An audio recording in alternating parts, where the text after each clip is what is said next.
سلمان خان شاهرخ خان شاته پرېښوده. السلام علیکم ګرانو کتونکو.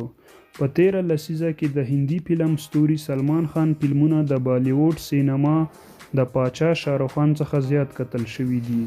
په تیرو ورځو کې د 2019 میلادي کال له پای ته رسیدو سره سم د یوې لسیزې په پای او جریان کې په بیلابیلو کټګوریو کې د فلمونو د کتونکو له نظره یو جدول برابر شوی چې په هغه کې فهرست کې که څه هم د له شاهرخ خان څخه د سلمان خان فلمونه زیات کتل شوي، خو تر ټولو زیات بیا د بالیووډ مراټي فلمونو مشهور لوبغاړی پرباز فلمونه ډیر لیدونکي لرلی دي.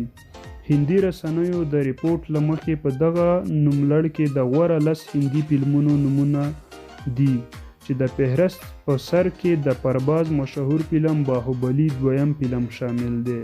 په دغه جدول کې د سلمان خان نوم ځکه د یادولو وړ دی چې په 10 غوره فلمونو کې چې لیدونکي ډیر لرلی دي 4 فلمونه د سلمان خان شامل دي.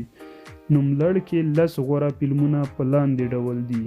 اول، باهوبلی دویم فلم چې په کال 2019 کې د سینما پر پردو ریلیز شو او د ډیرې زیاتې ګټې ترڅنګ دا د زیاتو لیدونکو له نظره هم په لومړي مقام کې راغلی.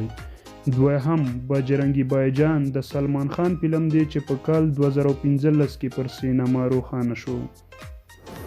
دریم، باهوبلی لومړی فلم د پرباز هغه فلم دی چې په 2015 کې ریلیز شو او له یوې لویې تلوسې سره پای ته ورسېده. همدا لامل و چې دویم فلم یې زیات لیدونکي پیدا کړل. څلورم، دنګل فلم د هندي سینما مشهور فلم ستوری عامر خان کامیاب فلم دنګل په دغه نوملړ کې 4م ځای لري. پنځم، ګولمال اګین خندونکی فلم چې په 2018 کال کې ریلیز شوی 5م نمبر کې راغلی دی. شپږم، پی کې فلم د ځانګړي سبک لرونکي هندي فلم ستوري عامر خان دغه کامیاب فلم په 2014 کال کې پر سینما خپور شو. اووم، ټایګر زنده ہے د سلمان خان فلم په 2018 کې خپور شوی او 9م نمبر کې راغلی دی. 8م نمبر، دبنګ فلم د سلمان خان هغه فلم چې له نن څخه پوره 10 کاله وړاندې په 2010 کې ریلیز شوی و. تر اوسه د ډیرو لیدونکو فلمونو د قطار په 8م نمبر کې دی. 9م، سلطان فلم د سلمان خان دغه فلم په 2014 کې ریلیز شوی و او یو کامیاب فلم ثابت شوی و. 10م، چینای ایکسپریس په دغه نوملړ کې د شاهرخ خان یوازینی فلم چې په 2014 کې خپور شوی و.